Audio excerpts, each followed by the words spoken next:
Gloire au Seigneur. Très bien les frères, je vous invite à ouvrir vos Bibles s'il vous plaît. Dans le Nouveau Testament, nous allons aller à l'épître de Paul aux Galates.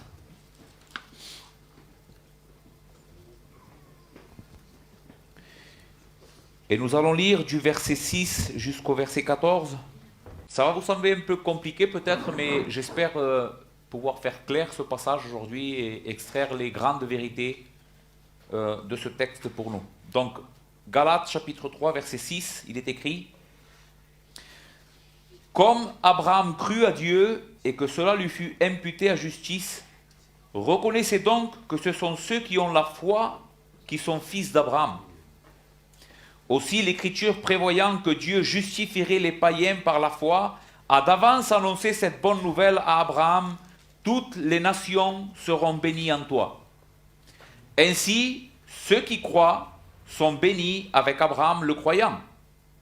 Car tous ceux qui s'attachent aux œuvres de la loi sont sous la malédiction. Car il est écrit, maudit est quiconque n'observe pas tout ce qui est écrit dans le livre de la loi et ne le met pas en pratique. Et que nul ne soit justifié devant Dieu par la loi, cela est évident, puisqu'il est dit, le juste vivra par la foi. Or, la loi ne procède pas de la foi. Mais elle dit, celui qui mettra ces choses en pratique vivra par elles. Christ nous a rachetés de la malédiction de la loi, étant devenu malédiction pour nous. Car il est écrit, maudit est quiconque est pendu au bois, afin que la bénédiction d'Abraham ait pour les païens son accomplissement en Jésus-Christ, et que nous recevions par la foi l'Esprit qui avait été promis. Amen. Amen. Très bien, frères et sœurs et amis ici présents, qui d'entre vous désire être béni par Dieu? Tout le monde, non? Oui, tout le monde désire être béni par Dieu. Et qu'est-ce que c'est que expérimenter la bénédiction de Dieu? Qu'est-ce que c'est être une personne qui est bénie par Dieu? Une question importante aussi qu'on pourrait se poser aujourd'hui, c'est que doit-on faire pour être une personne bénie par Dieu? Quelles sont les choses à faire? Quel est le chemin à emprunter? Quelle est la route que nous devons suivre pour que nous soyons des personnes qui sont sous la bénédiction du Dieu véritable? Eh bien, le passage des Écritures que nous nous apprêtons dans notre série sur l'Épître aux Galates de méditer ensemble ce matin va nous enseigner quel est le bon chemin et quelle est la bénédiction de Dieu pour les hommes. La première chose que je voudrais faire, c'est de vous montrer dans notre texte quelle est la plus grande des bénédictions pour l'homme. Qu'est-ce que Dieu a prévu comme bénédiction pour les hommes? Vous avez vu que dans la lecture congrégationnelle que Giovanni a fait, il y a des bénédictions. Dieu avait béni ce peuple d'Israël qui était sorti de l'Égypte et avait promis des bénédictions terrestres. Je bénirai ton champ, je bénirai le fruit de tes entrailles. Tout ça, c'était des bénédictions qui étaient terrestres. Mais il y a des bénédictions supérieures, des bénédictions plus grandes encore qui nous ont été révélées dans le Nouveau Testament. Et je voudrais vous montrer dans notre texte quelles sont-elles. Donc notre premier point sera de voir les deux grandes bénédictions du salut. Si vous regardez bien ce passage que nous venons de lire ensemble, vous allez constater qu'il y a un contraste entre la bénédiction et la malédiction. Il y a un contraste entre deux chemins, deux manières de se relationner avec Dieu. L'une d'elles est correcte et elle mène au salut, et l'autre est erronée et elle mène à la malédiction et à la condamnation. Maintenant, quel est le salut qui nous est promis dans ce passage? Quelle est la bénédiction qui nous est promise dans ce passage? Je pense qu'il y a deux choses qui définissent la grande bénédiction de Dieu dans l'Évangile. Et je voudrais que vous ayez vos yeux fixés dans le texte, pour ceux qui ont les Écritures, parce que nous allons voir cette vérité dans le passage. La première se trouve dans le verset 6 et le verset 8, et la deuxième se trouve dans le verset 11. Le verset 6 et 8 nous témoignent d'une bénédiction, et le verset 11 nous témoigne d'une bénédiction aussi, qui sont les grandes bénédictions de Dieu promises dans sa parole. Le texte dit « Comme Abraham crut à Dieu et que cela lui fut imputé à justice. » Comme Abraham crut à Dieu et cela lui fut imputé à justice. Et ensuite le verset 8 là nous fait voir un peu plus en ce qui concerne cette bénédiction. Il est écrit, aussi l'Écriture prévoyant que Dieu justifierait les païens par la foi, a d'avance annoncé cette bonne nouvelle à Abraham. Toutes les nations seront bénies en toi. Ces deux versets nous montrent et nous enseignent que la grande bénédiction promise dans l'Évangile, c'est la justification. C'est la justification par la foi. C'est celle-là la grande bénédiction que Dieu de tout temps, même dans son peuple, dans l'ancienne alliance, avait promis comme étant la bénédiction suprême. Amen. Dieu allait justifier les hommes par la foi. Et pourquoi la justification est tellement une bonne nouvelle? C'est la grande bénédiction de Dieu. Comme Paul le dit au verset 8, qu'est-ce que c'est être justifié? Eh bien, les frères, être justifié, c'est avoir été déclaré innocent, non coupable. Voilà ce que veut dire cette parole. Une déclaration de Dieu à notre sujet qui nous déclare innocents, non coupables. C'est une déclaration faite à notre sujet par Dieu lui-même qui nous déclare innocents, purs, justes, sans péché. Maintenant, ce n'est pas simplement une déclaration de non-culpabilité que Dieu fait à notre sujet, mais aussi une affirmation de notre dignité, de notre droiture, de notre sainteté. Les frères, c'est Dieu se mettant debout et levant la main droite en jurant que nous sommes une personne digne de confiance, digne de sa plus grande faveur, digne de son amitié, digne d'être honoré, d'être respecté. Voici ce que veut dire quand Dieu nous justifie. C'est Dieu mettant tout le poids de sa dignité et de son influence cosmique pour se battre pour notre réputation. Dieu se lève de son trône dans la justification et il nous défend. Il dit non, cet homme-là est juste, je le déclare juste.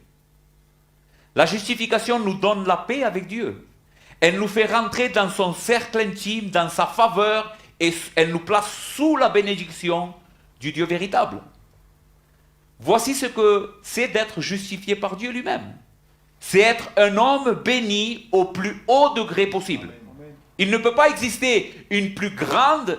Imaginez ce que je suis en train de dire.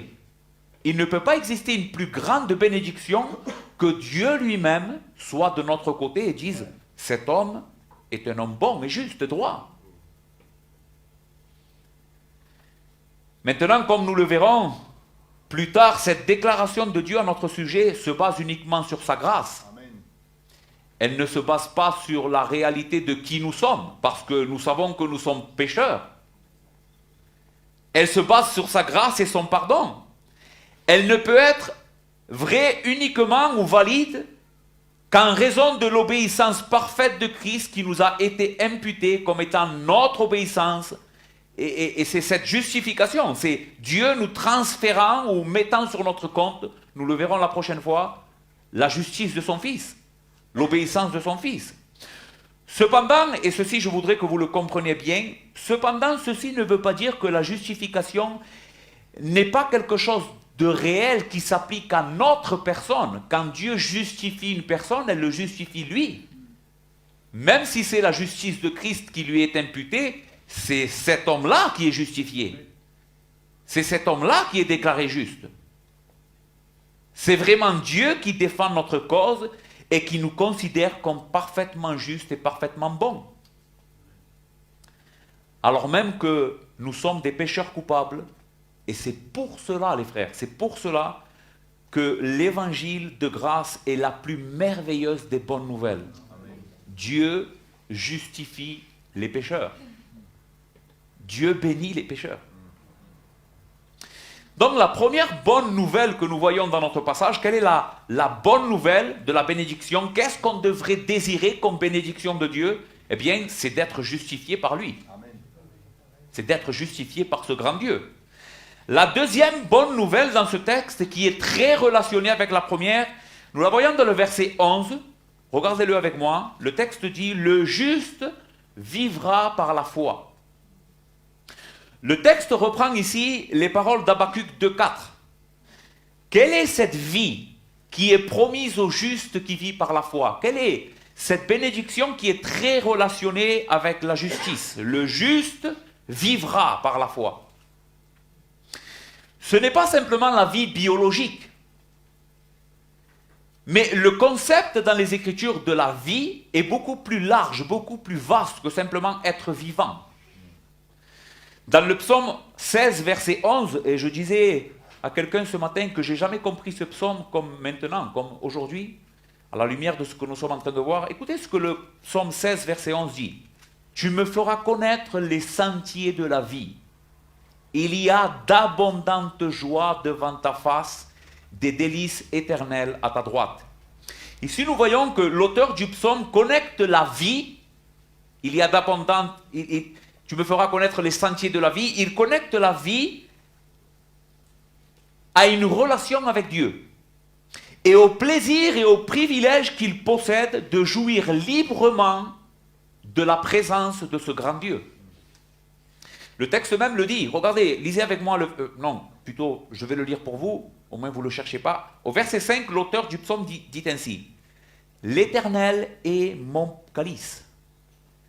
C'est toi qui m'assures mon lot. » Un lot, c'est son partage, son héritage. D'accord? Dans le passage, maintenant, qu'est-ce qu'est le lot de cet homme? Quelle est la richesse? Quelle est, la bénédiction ou l'héritage que cet homme a acquis? Un héritage délicieux m'est échu, une belle possession m'est accordée. Je bénis l'Éternel, mon conseiller. La nuit même, mon cœur m'exhorte. J'ai constamment l'Éternel sous mes yeux. Voici son héritage. Il a constamment l'Éternel sous ses yeux. Quand il est à ma droite, je ne chancelle pas. Aussi mon cœur est dans la joie et mon esprit dans l'allégresse. Et mon corps repose en sécurité. Les frères, pour cet homme, la vie, ce n'est pas simplement vivre et exister, c'est vivre et exister constamment dans la présence du grand Dieu. Amen. C'est pouvoir jouir de ce Dieu merveilleux et avoir accès à lui. La vie, c'est d'avoir Dieu comme possession. C'est d'expérimenter la joie et le bonheur d'être à lui et que lui soit à nous. C'est ça la vie. Personne ne le dira mieux que notre Seigneur Jésus-Christ. Dans Jean 17, il dira « Père, l'heure est venue, glorifie ton nom, ton Fils, afin que ton Fils te glorifie. Selon que tu lui as donné le pouvoir de donner...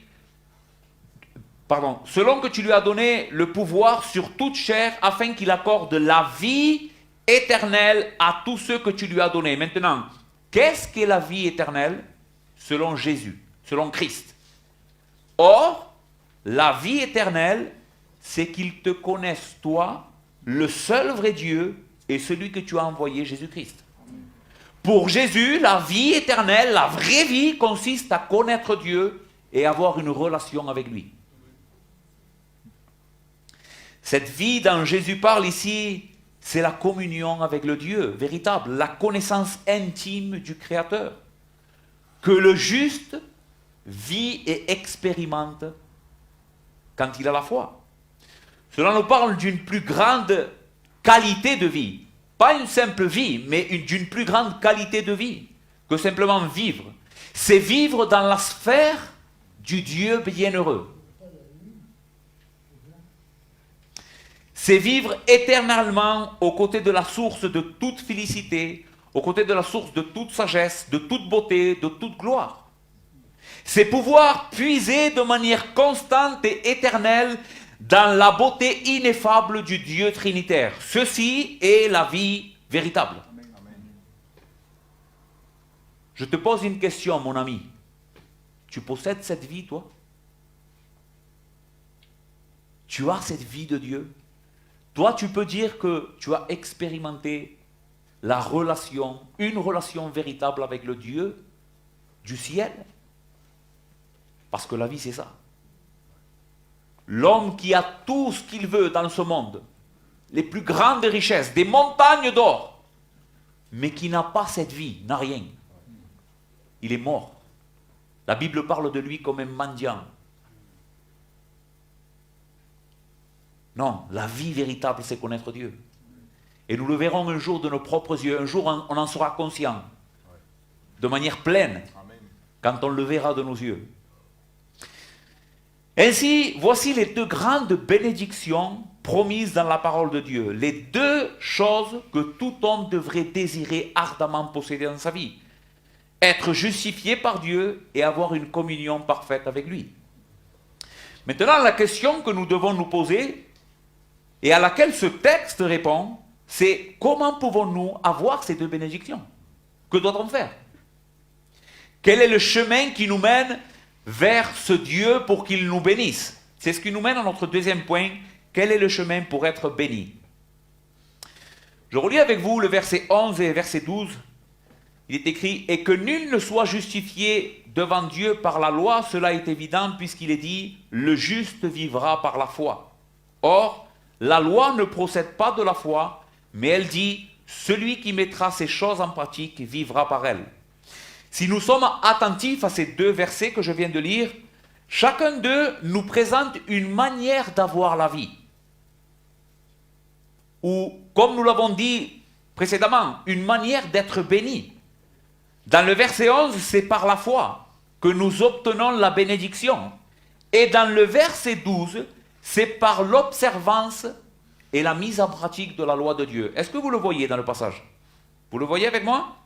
Le texte dit au verset 11, « Cela est évident puisqu'il est dit, le juste vivra par la foi. » Nous voyons ici la bénédiction de la vie, mais comment elle s'obtient? Par la foi. Mais au verset 12, il est écrit, « Or, la loi ne procède pas de la foi, mais il est dit, celui qui mettra ces choses en pratique vivra par elles. » Ainsi, la promesse de la vie nous est présentée de deux manières ici. Elle s'obtient soit par la foi, soit en observant rigoureusement la loi de Dieu.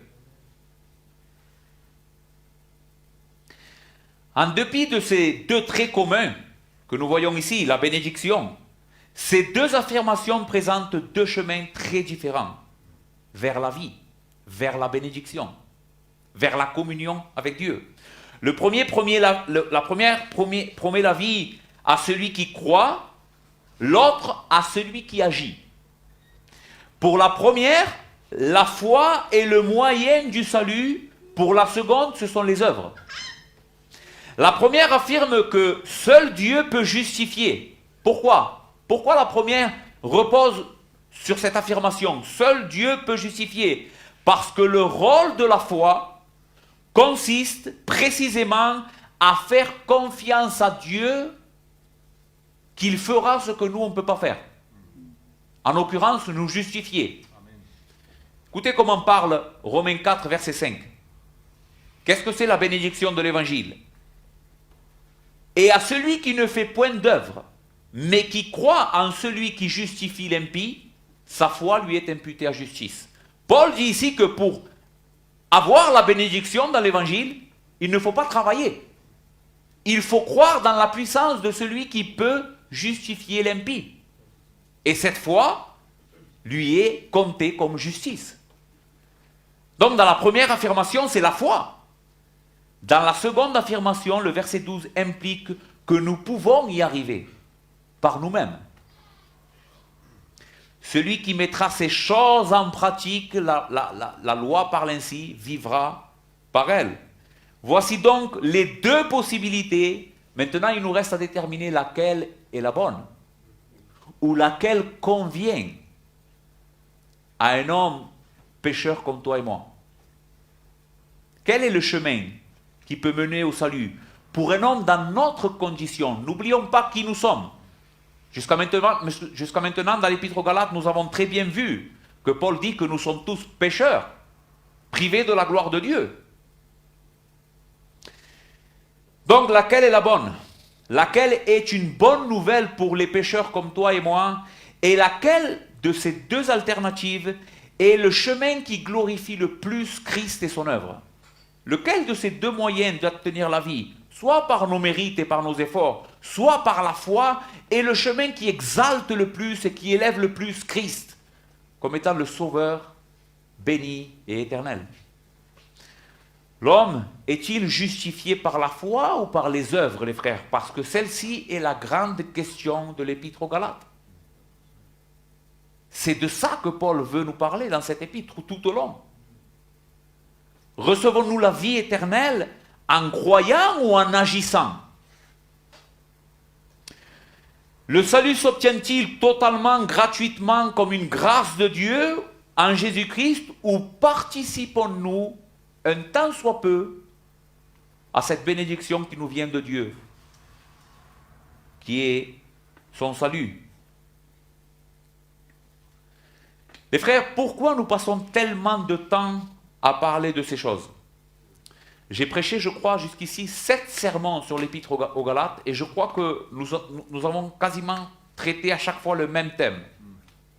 Que le salut, la justification s'obtient par la foi. Maintenant, ne croyez pas que c'est moi qui ai voulu parler à chaque fois de ces choses, c'est parce que simplement on a voulu prêcher le texte.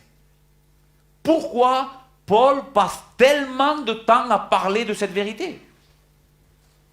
Je pensais à ça aujourd'hui. J'ai vécu quasiment toute ma vie dans une église. D'accord? Jamais on m'a parlé de cette vérité autant que vous avez l'occasion de l'entendre. Jamais. Jamais on m'a expliqué tellement bien et avec tellement d'insistance que le salut est par la foi et non pas par les œuvres. Et Paul le fait ici. Il consacre quasiment 80% de son épître à parler de ça. Pourquoi? Parce que c'est salutaire, les frères. Cela dépend de la vie éternelle ou de la malédiction éternelle. On ne peut pas se donner le luxe de ne pas savoir ces choses ou de ne pas bien les connaître. Les connaître, c'est le salut. Ne pas les connaître, c'est être condamné. Donc, essayons de voir alors quel est le chemin vers la bénédiction dans notre texte. Aujourd'hui, nous verrons le premier chemin. Et dans le sermon suivant, nous essayerons de voir l'autre chose. Donc aujourd'hui, nous verrons une des 2 possibilités que notre texte nous enseigne pour avoir la bénédiction, qui est celle des œuvres. Aujourd'hui, on va voir le mauvais chemin et comment Paul en parle et pourquoi on ne peut pas être sauvé par nos œuvres. Donc, les frères et amis ici présents, même si cela, je l'ai déjà dit, cette série de prédications va contre notre intuition. Comment est-ce qu'on est habitué à penser? Depuis notre plus tendre enfance, on croit que tout ce qu'on obtient dans notre vie, on l'obtient parce qu'on a bien agi. Je vais vous mettre des exemples. Quand papa nous donne un bonbon, qu'est-ce qu'il nous dit? Si tu es gentil, je te donnerai un bonbon. Si tu es méchant, tu n'en auras pas. N'est-ce pas?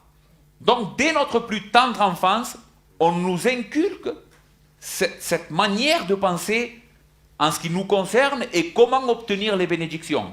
Si on se comporte bien, on est béni. Si on se comporte mal, on est maudit. Ensuite, à l'école, ça marche pareil.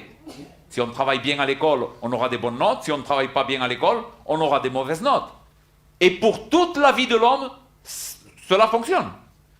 Mais voici que l'évangile fonctionne de manière contre-intuitive. Elle va contre ces choses qui nous ont été inculquées depuis notre plus tendre enfance. C'est pour cela, les frères, qu'on lutte autant contre ces vérités. Qu'on veut tellement être justifié par ce qu'on est. Et on ne repose pas sur la grâce de Dieu qui nous justifie malgré ce qu'on est. On a du mal à croire ça. L'Évangile nous enseigne que Dieu justifie les pécheurs qui n'ont pas travaillé, qui n'ont pas été gentils, qui ne méritent pas le bonbon. C'est ce que nous enseigne l'Évangile. Désirer obtenir le salut par nos propres obéissances nous entraîne dans un chemin de malédiction. Et là est le danger. Voilà la raison pour laquelle nous devons constamment défaire ce mensonge et cette manière de penser en ce qui concerne notre relation avec Dieu. Parce que croire que Dieu nous bénit en conséquence de nos œuvres, en réalité va nous entraîner dans un chemin de malédiction. Ce chemin-là est maudit par Dieu lui-même à cause de notre incapacité à garder les commandements de Dieu. Veux-tu être sauvé à cause de ton obéissance? Penses-tu que Dieu doit te bénir à cause de la bonne personne que tu es? Alors écoute notre passage. Lisez avec moi verset 10. Car tous ceux qui s'attachent aux œuvres de la loi, c'est-à-dire à l'observance de ce que Dieu a commandé aux hommes de faire, sont sous la malédiction. Car il est écrit, maudit est quiconque n'observe pas tout ce qui est écrit dans le livre de la loi et ne le met pas en pratique. Pourquoi, les frères et amis ici présents, pourquoi on ne peut pas être sauvé, ce chemin-là pour avoir la vie, ne peut pas être emprunté par une personne comme toi et moi, une personne contaminée par le péché? Parce que la loi est bonne. Ce que la loi nous commande de faire est bon. Ce n'est pas que dans la loi il y ait un défaut et que cette loi est mauvaise. Non, la loi de Dieu est parfaite. Son commandement est bon, juste. Le problème, il est à nous. C'est nous qu'on est incapables d'observer parfaitement cette loi. Dans ce chemin de l'obéissance au travers de nos propres œuvres, il n'y a point de grâce, les frères. Il n'y a point de pardon. Il n'y a point de miséricorde. Par la loi, ne t'attends pas au pardon. Ne t'attends pas à la miséricorde et à la grâce. Car le seul moyen d'obtenir la vie par ce chemin est une observation parfaite de toutes les exigences de la loi qui nous menacent de mort au moindre manquement. Voici le chemin, je suis en train de te présenter le chemin des œuvres. Tu veux être sauvé par les œuvres? Ok. Voici à quoi tu dois t'attendre. Si tu veux être sauvé par tes œuvres, dans ce chemin-là, il n'y a point de grâce. Pas de pardon, pas de miséricorde. Tu observes rigoureusement depuis ta naissance jusqu'à ta mort exactement tous les commandements de Dieu où tu es menacé de mort à la moindre petite infraction. Et je sais que notre cœur, les frères, est capable de nous tromper nous-mêmes, comme celui du jeune homme riche. Vous avez lu cette histoire du jeune homme riche? Un homme s'approcha de Jésus et il se jeta à ses pieds et lui dit, « Bon maître, que dois-je faire pour avoir la vie éternelle ?» Et le Seigneur lui dit, « Pourquoi m'appelles-tu bon? Il n'y a de bon que Dieu. Tu connais le commandement. Tu aimeras ton père et ta mère, tu observeras les commandements. » Seigneur, regardez à quel point ce jeune homme est trompé. J'ai observé toutes ces choses depuis ma jeunesse. Je n'ai aucun problème avec la loi. Je suis parfait. En ce qui concerne la loi, et la Bible dit que Jésus eut pitié de lui. Il fut triste à cause de voir l'erreur dans laquelle cet homme était plongé. Maintenant, ne crois pas que toi et moi, nous sommes libres de cette erreur. Crois-moi. Toi et moi aussi, souvent, on croit que Dieu nous bénit à cause de ce qu'on est. Certainement que Dieu m'a béni et m'a amené à l'évangile parce que je ne suis pas une femme mauvaise. Je n'ai jamais fait quelque chose de mauvais. Je suis une femme droite qui honore mon mari, qui aime mes enfants, qui fait les choses bien. Alors c'est pour ça que Dieu me bénit. Même si tu ne le dis pas avec ta bouche, ton cœur le pense. Mais non. Ce n'est pas à cause de ça que Dieu te bénit. Dieu est en train d'avoir patience avec toi. S'il devrait te traiter à cause de ce que tu es, tu n'aurais aucun espoir. Peut-être qu'il y a donc certaines personnes ici qui croient qu'elles n'ont aucun problème avec la loi de Dieu et qu'elles sont en train d'observer parfaitement, de manière parfaite, rigoureuse, impeccable, tout ce que Dieu commande. Maintenant, laissez-moi vous mettre devant ce que Jésus dit. Pourquoi? Parce que la majorité des personnes qui croient qu'elles sont sauvées par les œuvres, même si elles ne le disent pas avec leur bouche, elles le pensent avec leur cœur, ont une conception de la loi qu'elles se sont créées elles-mêmes. Qu'est-ce que je suis en train de dire? C'est qu'en réalité, elles ont rabaissé drastiquement les normes de Dieu pour pouvoir les obéir. C'est pour cela que Jésus disait aux pharisiens et aux docteurs de la loi, hypocrites que vous êtes. Vous êtes des hypocrites. Pourquoi? Parce que vous ordonnez aux hommes et vous placez des ordonnances humaines par-dessus la loi de Dieu. Pourquoi il faisait ça? Parce que ces ordonnances humaines, on est capable de les observer. Ok, maintenant donc, laissez-moi vous comparer à ce que Christ dit de la loi. Quelle est la norme? Matthieu 22. Un homme juif va s'approcher de Jésus et il va lui poser une question, la Bible dit, pour lui tendre un piège.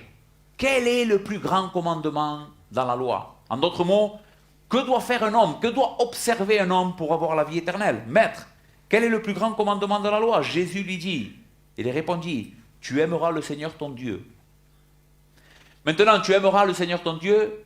Regardez quelle sorte d'amour. Pas l'amour que toi et moi on croit. On lui donne 10% de notre vie et tout le reste on vit pour nous. Tu aimeras le Seigneur ton Dieu de tout ton cœur, de toute ton âme, de toute ta pensée. C'est le premier et le plus grand commandement. En d'autres mots, Jésus place la barre et il nous dit, voici quel est le plus grand commandement. Aimer Dieu de tout son cœur, de toute son âme, de toute sa pensée. Les frères, cela est impossible pour un être humain comme toi et moi. Le seul qui a pu observer ce commandement, c'est Christ. Christ a respiré pour la gloire de Dieu. Est-ce que tu le fais? Pourtant, la Bible dit que tout ce que vous faites, faites-le pour la gloire de Dieu, même manger. Combien de fois, toi et moi, on ne fait pas les choses pour la gloire de Dieu? Sois honnête. Tu ne penses même pas à Dieu quand tu fais ces choses. Pourtant, la Bible commande que tu devrais les faire pour la gloire de Dieu. C'est ça, aimer Dieu. Vivre une vie complètement dévouée pour sa gloire et pour lui. Maintenant, tu me diras, oui, mais peut-être ça c'est trop difficile. Ok, deuxième standard de Jésus. C'est le premier, le plus grand commandement. Et voici le second qui lui est semblable. Tu aimeras ton prochain comme toi-même. Ces deux commandements dépendent de toute la loi et les prophètes. Est-ce que tu m'aimes comme toi-même? Il faut être honnête, non. Ou en tout cas, on devrait, mais c'est très difficile. Je pense que ce commandement, on pourra seulement l'observer quand on sera glorifié dans le ciel. Parce que s'il y a bien une chose avec laquelle on a du mal, c'est de nous nier nous. Et c'est le travail que nous sommes en train de faire dans la sanctification. C'est ça la sanctification. C'est mourir à soi-même pour vivre pour Dieu et pour les autres. Mais aucun de nous ici ne peut dire « j'aime mon prochain comme moi-même ». De temps en temps, on le fait dans la journée, mais pas tout le temps. Pourtant, enfreindre cette loi, selon Jésus, ce n'est pas observer la loi. C'est donc être coupable de péché. Question, tu es pécheur alors? Sois honnête avec toi-même. Est-ce que tu es un pécheur? Est-ce que tu aimes Dieu de tout ton cœur, de toute ton âme, de toute ta pensée? Et est-ce que tu aimes ton prochain comme toi-même? Non, alors tu es pécheur.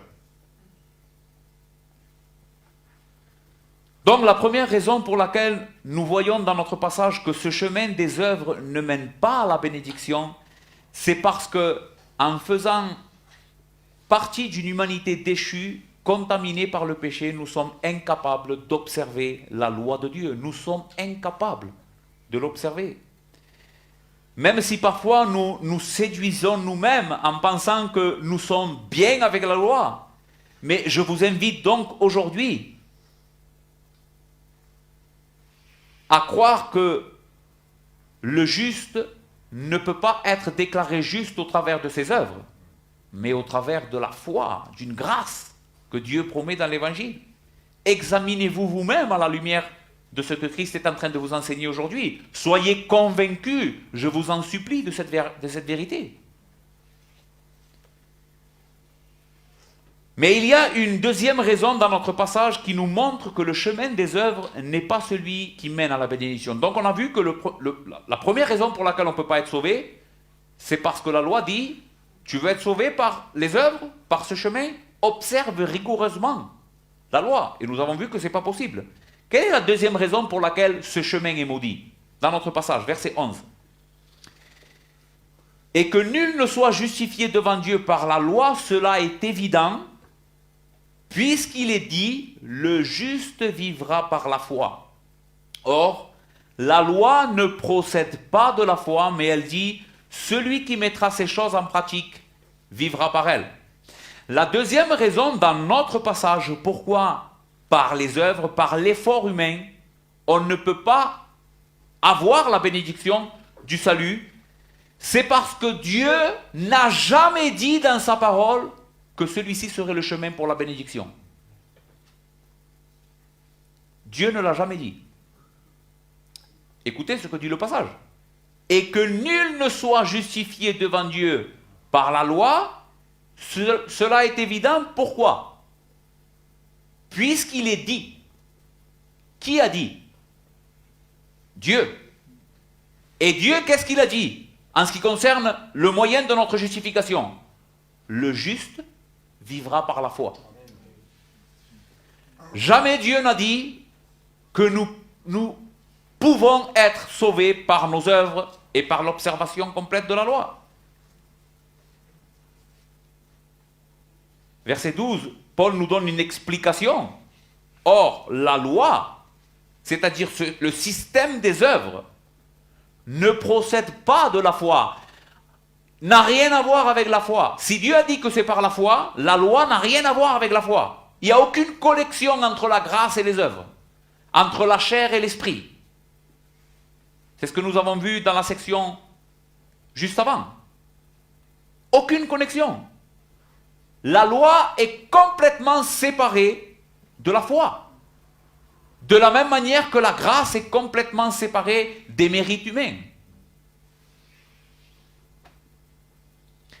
Mais elle dit, voici comment parle la loi, celui qui mettra ces choses en pratique vivra par elle. Quelque chose complètement opposé donc à la foi. Celui qui croira sera sauvé, celui qui mettra ces choses en pratique vivra par elle. Ça n'a rien à voir.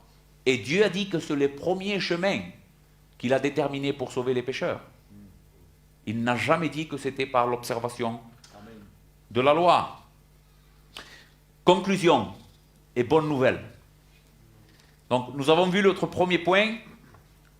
Dans le sermon prochain, nous verrons comment le bon chemin, nous avons vu le mauvais chemin aujourd'hui par les œuvres, et qu'est-ce que dit notre texte.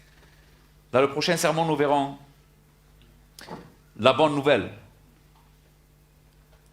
Nous avons vu aussi comment les Écritures témoignent que le chemin de l'effort humain, au travers des œuvres, pour être sauvé, est un chemin qui mène à la malédiction. Je tiens à graver ce mot dans votre cœur aujourd'hui. Ce n'est pas simplement que tu t'égares quand tu veux être sauvé par tes œuvres, c'est que tu te places sous la malédiction de Dieu. C'est ça, vouloir être sauvé par ses œuvres. Dans la prochaine prédication de cette série, donc, nous verrons le chemin de la foi. Mais permettez-moi de vous dire comment déjà nous pouvons être sauvés. Quel est le moyen que Dieu a déterminé pour sauver les hommes de la malédiction? Lisez avec moi le verset 13 et 14. Christ nous a rachetés de la malédiction de la loi, étant devenu malédiction pour nous. Car il est écrit, maudit est quiconque est pendu au bois, afin que la bénédiction d'Abraham eût pour les païens son accomplissement en Jésus-Christ, et que nous reçussions par la foi l'esprit qui avait été promis. Les frères, quel est l'unique moyen, et nous le verrons un peu plus profondément la prochaine fois, de pouvoir échapper à la malédiction et à la condamnation? C'est en croyant que Christ a été fait malédiction pour nous. Christ nous a rachetés de la malédiction de la loi. Cette malédiction qui en réalité pèse sur chacun d'entre nous parce que nous sommes incapables, nous avons vu, d'observer les commandements de Dieu. Nous devrions. Nous avons été créés pour vivre à la gloire de Dieu et aimer ce Dieu et le servir. Quel est le problème? C'est que tous, nous nous sommes détournés de ce Dieu.